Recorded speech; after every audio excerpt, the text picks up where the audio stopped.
Greetings, my fellow Australians, and welcome to the second week of the glorious reign of King ScoMo. This, of course, is what lies in the Sunday Telegraph, Australia's leading selling newspaper. The underpaid subcontractor has duly delivered the paper an hour later than I would have liked. Could have brought you this an hour earlier. Might have actually been relevant to the news of today. It's here. We have coffee. I'm wearing a cardigan. Latte sipper in a cardigan. Bearded hipster in his glasses. Come to cast judgment on this. So the front page is an ad and the back page is an ad. So we've sold the front and back to KO, which I think is Foxtel's new effort to stream video. $25 a month. They're just getting dragged down to that Netflix price point faster and faster, aren't they? Of course, there's some cross ownership of the Telegraph and Foxtel's properties. But I'm sure this was entirely appropriate to the interests of all the shareholders, if not the consumers. Oh, lo and behold, it's a complete KO wraparound. And we have another front page. How exciting. Let's see. Leading story, top cop walks away.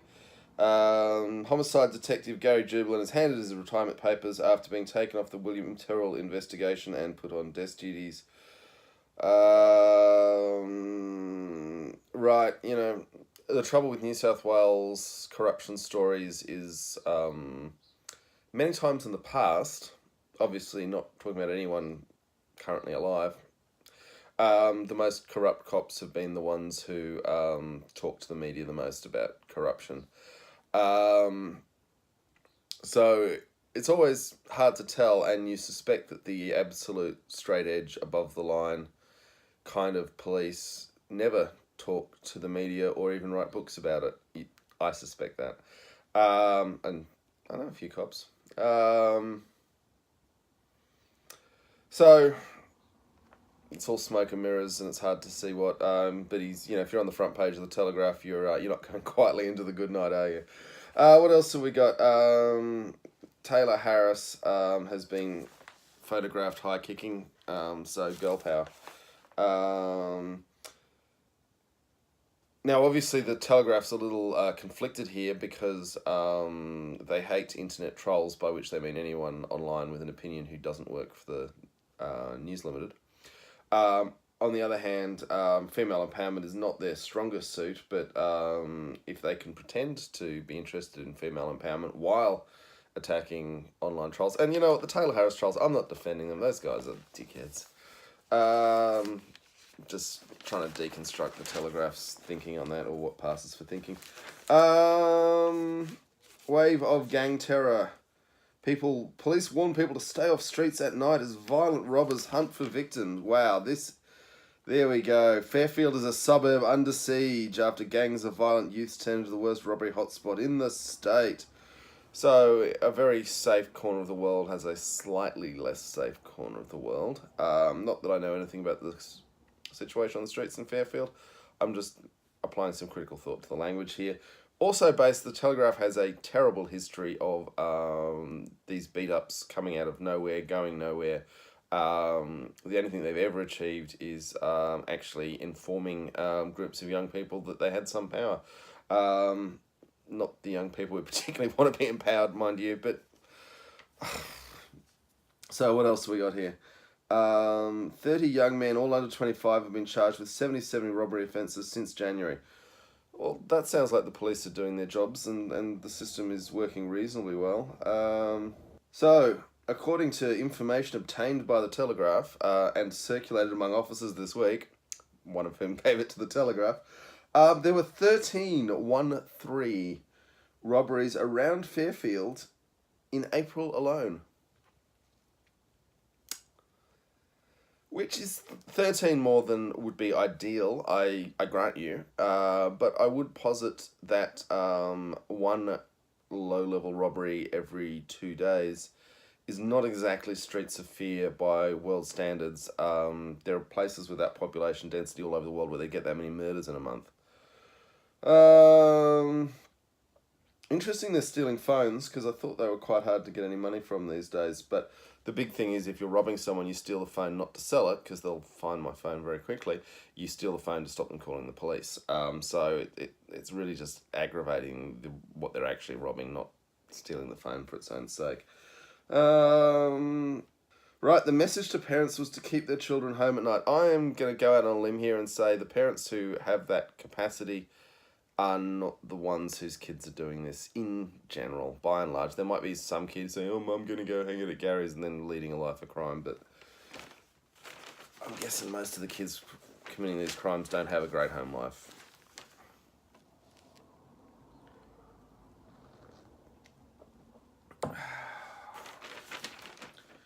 Okay, Rocket Man starts with a huge bang in Sydney. This is because Elton John's biopic movie, which its promoters hope will do the same sort of business that Bohemian Rhapsody did. Although, much as I like Elton John and quite a lot of his music, I don't feel that he is anything more... Oh, maybe he's a bit more iconic. I don't know. I don't think he's quite got Queen's cachet. And I don't think the movie is going to do as well. But I could be wrong, and I wait to stand the test of time. But I think big biopics about 70s musicians transgressing boundaries is kind of well-trodden ground, and is not going to have the same cut-through. Plus, I don't think Elton John's got quite the same sing-along value as Queen. But could be wrong. Let's see what happens. So there's a story by Annette Sharp about John Singleton's plans to bust Tommy Raudonikis. If you've ever heard Tommy Raudonikis talk, it's one of the funniest things in the world, because he literally seems to breathe through a mesh of Winfield Blue cigarettes. He talks like this. Yeah, that's enough of that. Apparently he's in hospital and John Singleton wanted to bust him out. I'm guessing that possibly Tommy needed to be in hospital for a reason. So Singo wanted to take Tommy to the pub, and the hospital didn't think that was a bad idea. That's quite the tale of legend, isn't it? Yeah, so one of Australia's leading businessmen thought he could get his mate out of hospital into the pub still in his dressing gown.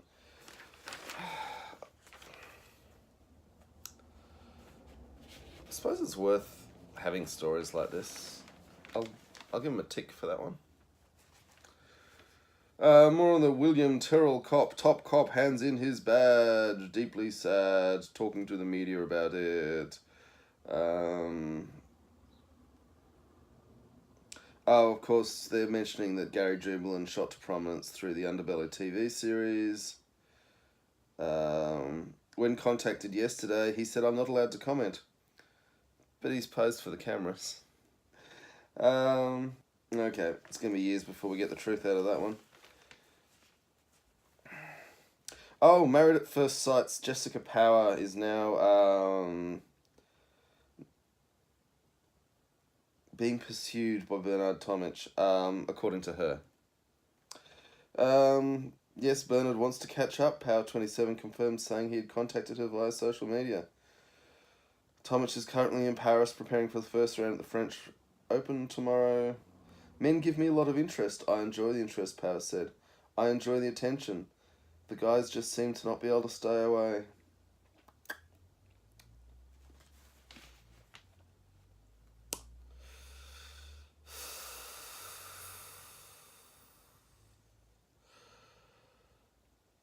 Yeah, maths really is the... Married at First Sight is really the gift that keeps on giving with the personalities it catapults to fame. And then the ensuing halo effect as more and more of these awful people in our society desperately try and get onto the show so that they too can command attention for who's texting them at 4 in the morning. So a child transplant team is going to start operating in New South Wales. That's good news. There's a sad cold case here. Mother still cries for girl. It's been 33 years since Samantha Nine, a 9-year-old girl with straw-coloured hair, was abducted from the streets of Bondi Beach by a serious pedophile. Apparently she's never been found, which certainly leads the mind down some horrific pathways, doesn't it? So at the moment, the newspaper is only every second page, and we've got ads for things boomers like on the other pages. So there's a story about Greg Inglis going into rehab. Apparently the Magic Round turned into a weekend-long bender with a reality TV star in a Brisbane Riverside mansion. His girlfriend's not too happy about that. I don't blame her. It's neat, isn't it, though? You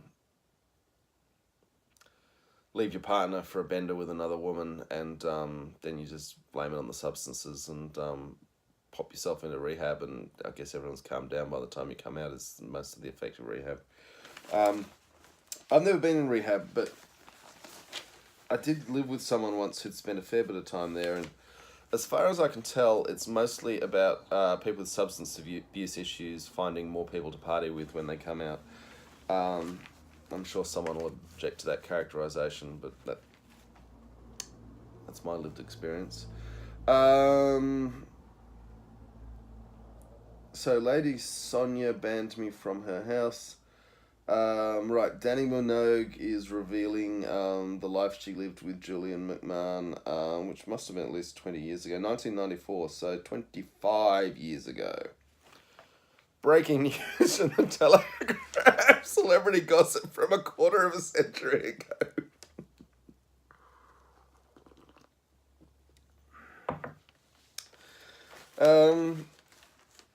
Jared Hayne has been spotted training with the Woy Woy Roosters, which is nice. Shame about all those sexual assault charges in the USA that he's going to have to deal with. When I say all those, two. Which is quite a lot of sexual assault charges, really, isn't it? I mean, Julian Assange chained himself into the Ecuadorian embassy for apparently less than Jared Hayne's done, but I guess Hayne has never upset the security state, has he? Whale of a first watching week off Sydney. Whale watchers off Sydney's northern beaches were about to pack up the day when a giant mammal gave them a good reason to stick around. News from the northern beaches. It's good to know what the millionaires are up to, isn't it? Looking at whales. How nice for them. So Greg Alexander is pushing for DUI safety and a league great safety message to his sons and to everyone. Think and drive. Yeah, I mean, don't drink and drive, it's dumb. Spice Girls back, but leaves some fans salty. Apparently they paid at Dublin's Croke Park.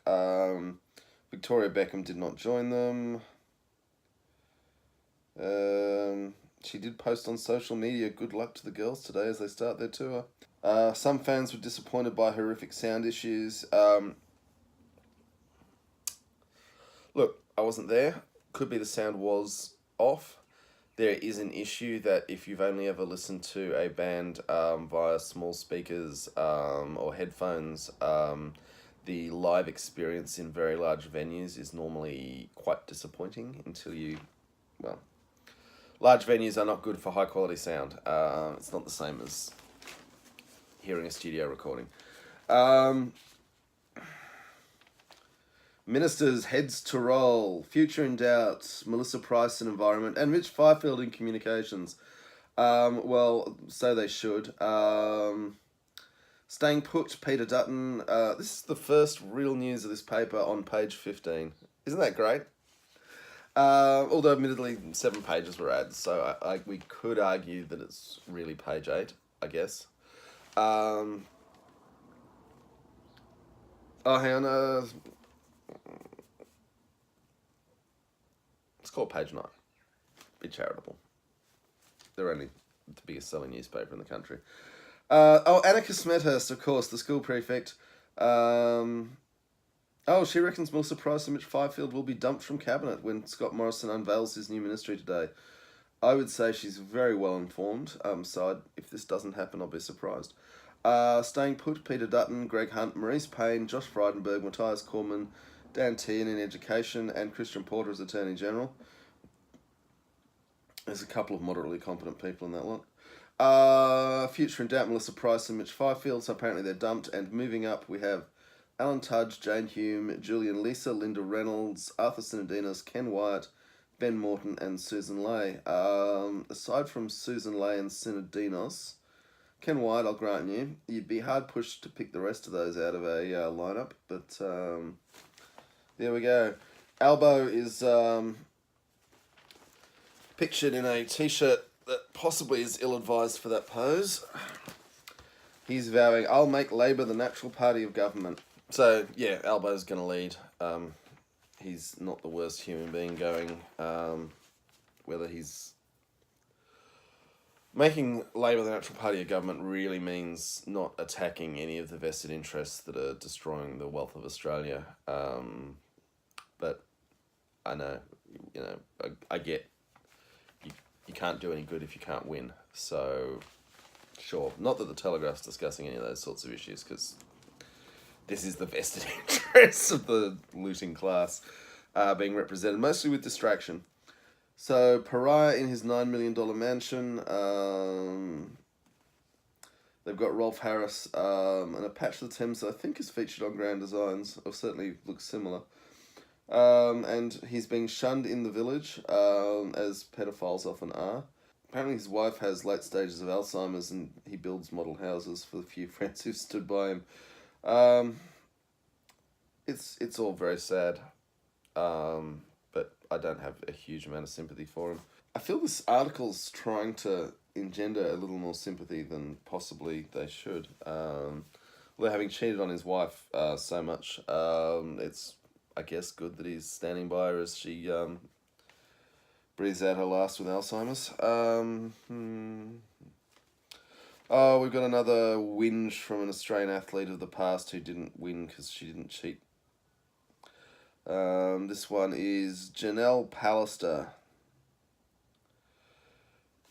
I guess the Telegraph can run these stories for 50 years. I mean, every Sunday there'll be another Australian who didn't win. And as I've said before in this, I'm not saying any particular athlete was injecting. I'm just saying that performance-enhancing drugs were not unknown to the Australian sporting community in the 1950s and 60s. And the testing regimes were not good. So these cries of "we were so clean," I have some skepticism about, although I hasten to note I make no judgment about any individuals because I just don't know. Neither does the Telegraph.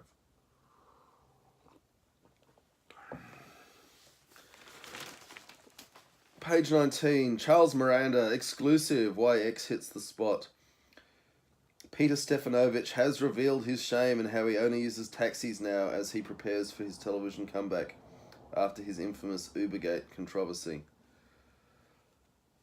I don't think it was Uber's fault your career took a nosedive because you were saying foul things about your colleague in a car with another human being who you thought was such a servant that nothing would ever get reported. I don't think that's the problem. But, sure, only catch taxis because you can afford to. Too cheap for taxis before, apparently, when at the height of his fame. Right. More on Charles Miranda about Lawyer X. In fact, that's apparently what the Peter Stefanovic angle is that he's doing something into the whole Lawyer X business. But mostly it's Peter Stefanovic just talking about himself and how he didn't enjoy his comments about his colleague being made public. Look, let's be honest, there's not one of you watching this or me here who would be happy if my private conversations about people I've worked with became public. So I guess some sympathy. On the other hand, when you're super famous, maybe don't assume the menials who are conveying you aren't gonna sell the story if what you've said is juicy. So, Revenue Avenue, backlash against Sydney Council's parking fine cash grab. So obviously some very wealthy people who've drive around central Sydney have been upset by being caught out parking illegally. It's a cash grab. I mean, how do you think you're going to fund your city? Cash grab, yeah. People need the cash. Don't park illegally or don't drive in the inner city if that's a problem for you. George R. R. Martin promises a different ending to Game of Thrones, says Telegraph's Westeros correspondent Duncan Lay. Now, for my sins, I do in fact follow George Martin's blog, and I view this as a gross mischaracterization, Mr. Lay.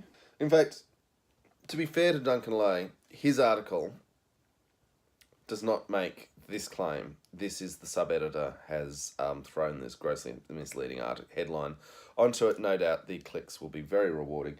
Quoting from the story, George R. R. Martin on his blog, which is being... it's finally quoted as wrote on his blog, but it's been there for all the fans for a week. How will it end? I hear people asking, the same ending as the show, different? Well, yes and no, and yes and no, and yes and no, and yes. Book or show, which will be the real ending? It's a silly question. How about this? I'll write it, you read it, then everyone else can make up their mind and argue about it on the internet. I like George R. R. Martin. I just wish he'd sit down and finish his books, and I wish he'd stop giving teasy, half-smart answers. Just, come on, George. You've got the time and you've got the money. Just sit down and write your book. Trump's shot at Australia. This is probably the most important news so far. Cabinet reshuffle. Okay. US President Donald Trump has announced he wants Attorney General William Barr to investigate Australia's role in the Russia hoax. This is Alexander Downer, of all people, filing a report on George Papadopoulos shooting off his mouth drunk. Yeah, I mean, if that's what it takes to tip us out of this alliance with the US, then it's always funny the things that form the tipping points, isn't it? But let's see what shakes with that. I think wiser heads in the US defense establishment are going to talk the president back down from this ledge he's walking himself out onto.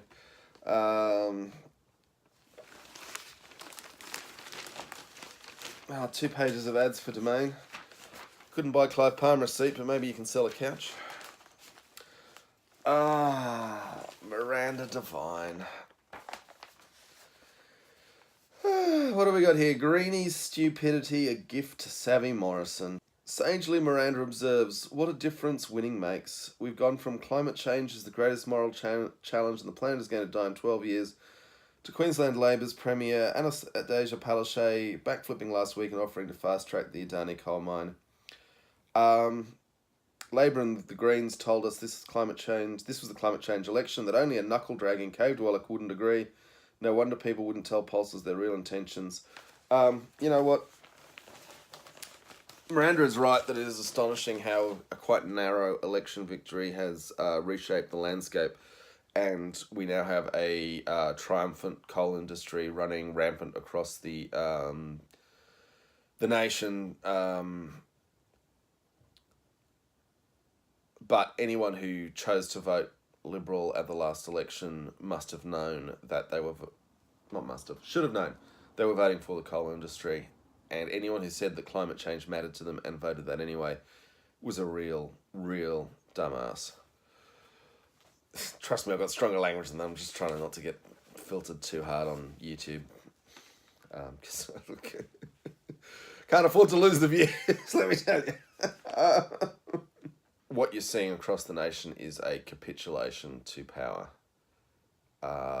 and not in the interests of the people of Australia, purely because it's a fight that our political class, except for the Greens,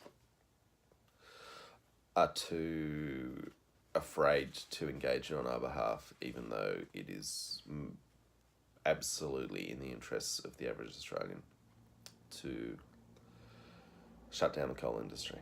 But they refuse to die. Children are the key to the killer flu spread. Sue Dunlevy, the National Health Reporter, amongst her many hats. Apparently there's a new reality for Aussie teen mums. Because there's a show, Teen Mum.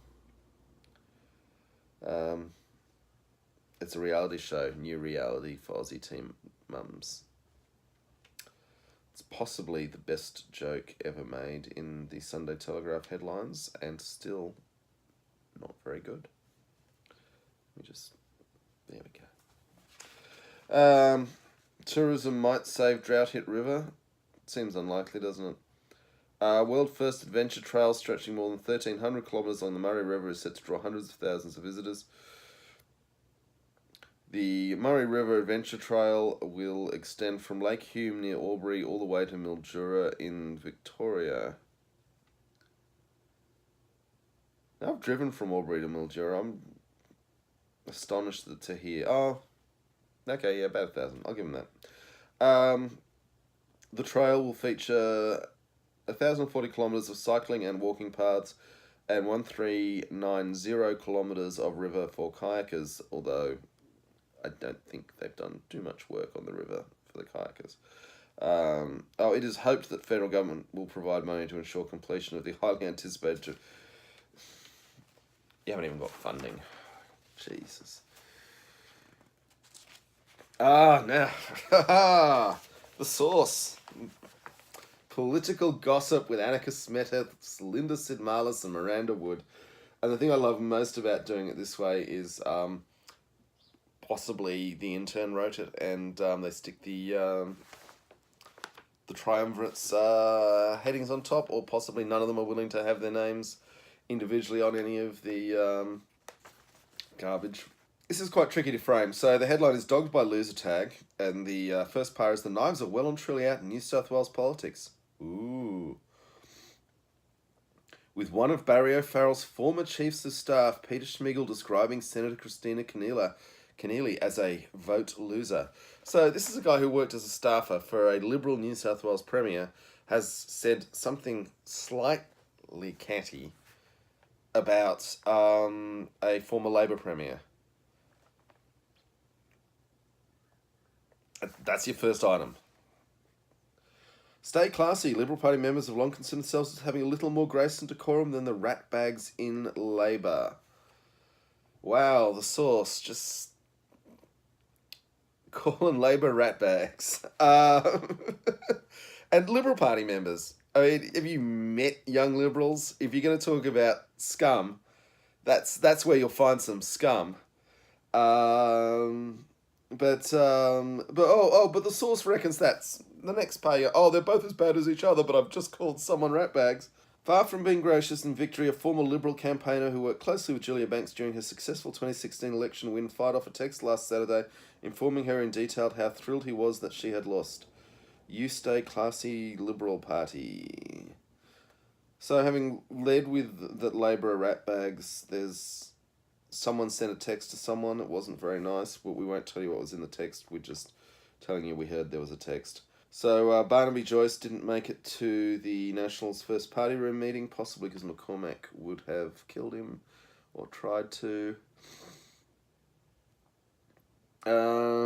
Please go Margot. Former Fairfax journalist Margot Kingston has quit Twitter after an online meltdown over last week's election results. I often wonder if Margot Kingston applies herself in the most efficacious way possible for the outcomes she wishes to achieve. But her heart's generally in the right place, and she can be a very perceptive reporter, and she's willing to go places the rest of the pack aren't willing to go. So, I don't know. Seems like a bit of a cheap shot. I mean, obviously Margot doesn't look like those three ladies. So she's probably a little bit embarrassing, and they can't talk about their nails with her. Post-election, the Prime Minister invited some friends around for cheese and beer to celebrate the election win. News. The Labor Party may have finally settled on candidates to contest the New South Wales leadership, so that's still going on. It's a very Sydney form of journalism, gossiping about one person said, I heard from someone that someone else might have said something. Apparently Sydney Boys High is trying to get rid of mobile phones in the classrooms, but the parents are having none of it. I mean, if you're busy people trying to manage your kids and get them to do extracurricular activities, they've got to have a phone with them. Now, tucked down the bottom of page 34, Papua New Guinea's Prime Minister's told a court he's never been an Australian citizen amid questions about his eligibility to hold office. Attorney General Alfred Manesse this week launched a probe into the citizenship of all 111 members of PNG's parliament. So it's nice to see that Papua New Guinea's picked up the Section 44 fever. Good work. Apparently ukuleles are taking over in classrooms over the recorders and glockenspiels, probably because with a ukulele you can play tunes on your own, and it's a moderately pleasant sound even in the hands of a novice, whereas with a recorder you're never going to produce music on your own that anyone else wants to hear, so for cheap little instruments they're really cool. Not that they really get to that in that article, of course not. Vivid launch helps show the harbour city in a new light. Same light as the last 11 years. There was, not in this edition, I'll give the Sunday Telegraph credit, but earlier in the week the Daily Telegraph did try and claim that Vivid was in any way comparable to the Burning Man Festival.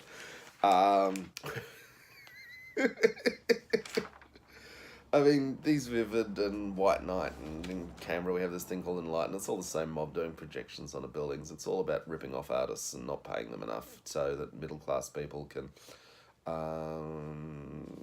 leave their houses at night for one night of the year. Ooh, it's pink. Right, the Snitch is talking about our old favourite Salim Mahaja. He's got glamorous sisters, they say. Well, Sanaa Mahaja started her own charity to help women impacted by poverty and domestic violence, and for that, I salute her. In other news, celebrity chef David Evans has launched a multi-million-dollar lawsuit in the New South Wales Supreme Court alleging Matt Morone won the rights to run the Sydney Opera Bar thanks to an unfair rigged tender process. Unfair rigged tender process to operate concessions in New South Wales, you say? Who would have thought? On the other hand, if his case has merit, you'd have thought he'd give his evidence to ICAC rather than the Daily Telegraph. Sorry, Sunday Telegraph. I might add trade war with China and war with Iran is growing ever more difficult and dangerous. Some people with Huawei phones are about to lose a lot of their Google services.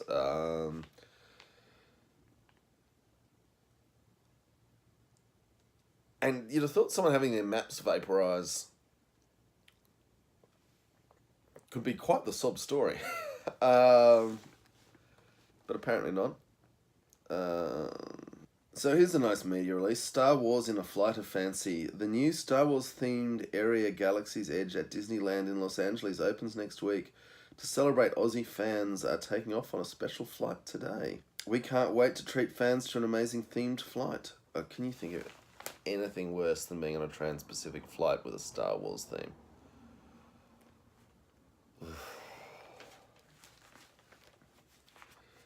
Anyway, the whole thing looks like a media fit-up. Like, literally, how do we get the Telegraph to cover that we're opening a new section of our theme park? Oh, wait, I know. You Decide has become You Decided 2019. That's clever. Well done, Sunday Telegraph. ScoMo 2.0 not to be messed about with. Misbehave and you're out. That's the new rule in Scott Morrison's orbit as the newly empowered Prime Minister prepares to remake the government in his own style. He's pulling misbehaving MPs into line. Shame he got them all re-elected. So Melissa Price is being stepped down. She's already done what the coal industry sent her to do, so fine for their point of view. The portfolio will be reassigned to another frontbencher and moved to the outer ministry. Screw you, environment. Who needs you? Probably give it to the arts minister. Just call it the naughty corner. So page 40 is a 2-page spread showing that loser Bill and his wife and winner ScoMo and his lovely wife, and then it's just about how great the Morrison family is. Here's interesting. There's a picture of David Gazzard here. He's a fella that's worth keeping an eye on. Whoever's written this knows enough to know that David Gazzard is definitely someone to watch for. Apparently there's a WhatsApp group that keeps ScoMo grounded. Cool. Today is the opening of the driverless Metro Northwest, a mind-blowing change to the way Sydney-siders commute. Here's all you need to know about how to get on board the train revolution. You'd have thought this is something that actually matters to people. You'd have thought you'd start it somewhere other than page 42, wouldn't you? Okay, now we're into the sports lift out. Now, I've learned with the Sunday Telegraph, you have to be careful. They do hide some important bits like the editorial page in here. Rugby league, cricketers like footy players who like cricket. Onto racing, so horse torture, book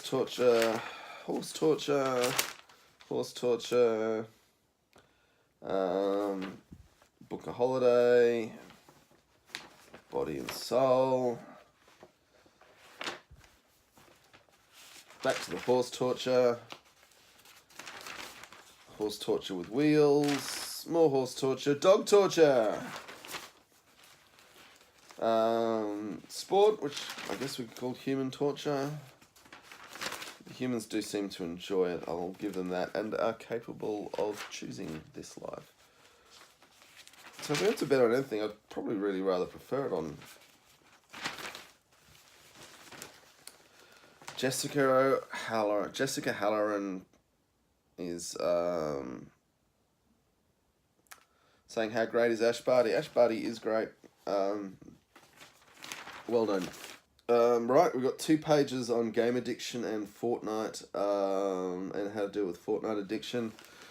While not a parent myself, the parents I know actually really like Fortnite because it gives them a really easy lever of control, as in clean your room and you can play Fortnite, or do your chores or you won't be allowed to play Fortnite, or if you do these things, I'll give you 2 hours of Fortnite.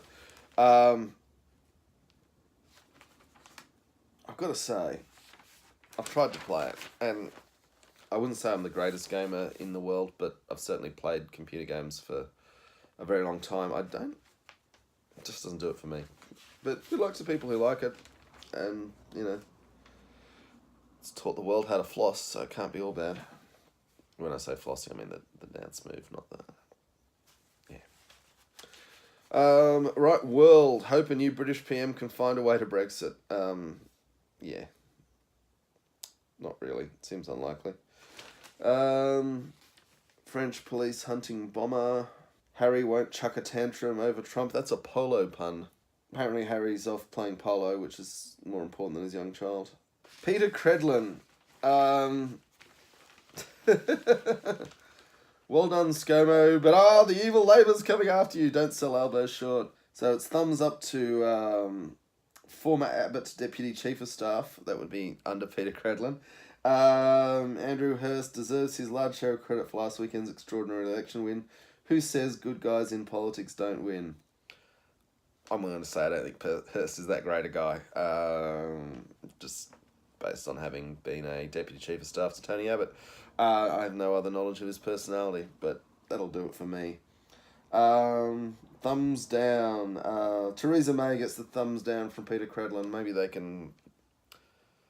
I would actually tune in if Credlin and May, as a trans-global talk show. I wouldn't say I'd tune in more than once, but definitely tune in once to watch that. Peter says Tony can look back with pride, which I love because you might remember Nikki Savile once famously told Peter Credlin that when Tony Abbott was feeding the pigeons in the park in Manly, it'd be all her fault, and Tony is indeed off to feed the pigeons. It's Peter's fault, but Peter says he can look back with pride, and I'm sure that'll make all the difference to him. You know what, if it hadn't been for Peter Credlin's disastrous management of Tony Abbott, and let's say Tony Abbott has a fair degree of fault for that, but if Tony Abbott had constrained his baser instincts and actually tried to run as the centrist that he purported to be when he was running for election. He could still be Prime Minister today. But instead, with Peter Credlin as Chief of Staff, he's out of politics entirely. She better watch out. He might make a run for a show. Now to the editorial page. Sunday Telegraph still thinks our Olympians need justice, the ones who was robbed of all their medals. Saying we should get our flu shots. We probably should. I don't have mine yet. I'm thinking I really need to go to the chemist soon. Like, I might go today. It's a bad flu season. People are dying. Even if you're not going to die of the flu, you might give it to someone who dies of it. And do you really want that on your head?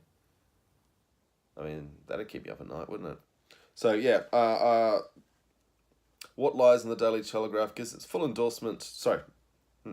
What lies in the Sunday Telegraph gives its full endorsement to the Sunday Telegraph's go get your flu shot message in the editorial page. Also, no excuse for the road toll. They've renewed their partnership with Transport New South Wales to continue helping drive down the road toll that is our collective shame. This means Transport New South Wales is giving a bucket load of money to the Sunday Telegraph to do public safety announcements. Partnership. We take all the money, you do all the work. The letters page thinks the Greens are smug. Well, we do have nice cardigans. Barefoot investor. I mean, seriously, investment advice in the Sunday Telegraph. That seems like a poor way to structure your financial affairs. It looks like a big ad for the barefoot investor, but apparently doesn't. Does at least put his financial services license number at the bottom. And note, this is general advice only and should not replace individual independent personal financial advice. No, it should not. Right, so the health hacker is letting us know for hacking success that passion is everything. Passion is the ultimate key to success. No matter what you do in life, you have to be passionate about it. You got to embrace the hard stuff, and the best attitude is gratitude. Yeah. I'm not sure I needed a newspaper column to tell me that. Could have covered the looming war with Iran or China trade war. Could have, didn't. Health hacker, be passionate. I mean, don't be passionate about the environment. Don't be passionate about democracy. But just, be passionate about your workout. Someone's got married.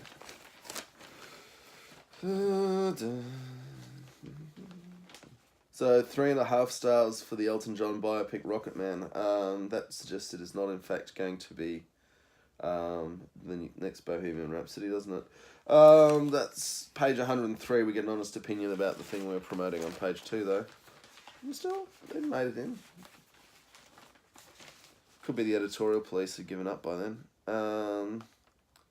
Sunday Book Club is doing The Accusation by Wendy James.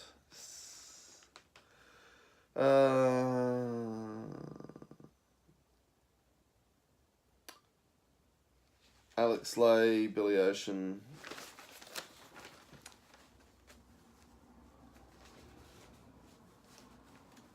The Westeros correspondent Duncan Lay has a whole page dedicated to haircuts that don't look so cool now. Some might say an uncool haircut might in fact on screen be part of the characterization. And they have included Chris Tucker as Ruby Rod in The Fifth Element, which was perhaps not intended to be taken entirely seriously. You idiot. Which is a shame, because I found Duncan Lay's Game of Thrones reporting to be quite good for a correspondent with an entire fictional beat. Duncan Lay's also complaining that Robert Pattinson's been cast as the next Batman. I mean, look, mostly it's someone just walking around in a rubber suit. It's like David Prowse getting acting chops for Darth Vader, isn't it? George Clooney played one of the worst Batmen ever. Christian Bale did not do a tremendous amount of acting. I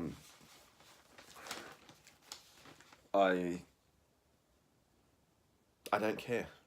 Robert Pattinson as Batman, it depends how good the movie is. If it's a really good Batman movie, he's going to be a really good Batman. So don't Don't stress on that. Right, another, just about a whole page on Elton John being in a biopic, or a biopic being about Elton John. Jesus. So, in the continuing insider spotlight, a secret army of stylists are working on the royal women.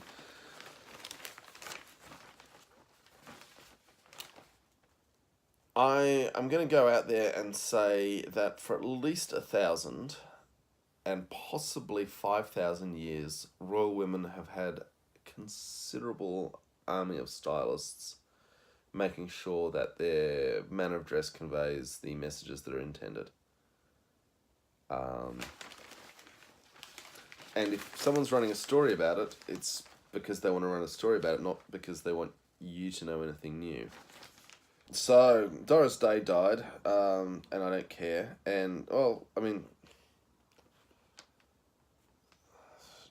she seemed okay. I didn't wish her ill. I'm not happy she's dead. But John Laws is not telling if he had a dalliance with Ms. Day. And I strongly suspect John Law's publicist let them know about this story that he's now not commenting on. And that's the end. We made it. Woohoo. Thanks so much if you made it this far. It's been fun going on. I really appreciate the people who have been watching. And of course, if you you want to see me do more of this, you got to keep hitting that like and subscribe buttons, because if I don't get those dopamine hits off this thing, then I'm just going to sleep in on Sunday mornings. So come on, people, and if you do enjoy this, you better tell your friends, because if we don't get those numbers up, then I can cancel my subscription to this horrible rag, and I'll be, well, I don't know, it's fun. So, come on, show me some love, people, my fellow Australians. And I'll be back next week. I promise you, at least we'll go that far. Look, it's a week-to-week proposition. This, even if I got 1 million, if I got 1 million views, I'd definitely be doing it again next week. But hey, thanks for watching this far. Do please like and subscribe. Do please tell your friends. And I'll see you next Sunday with a cup of coffee, Australia's leading newspaper, and a little bit of critical thinking. All right, bye.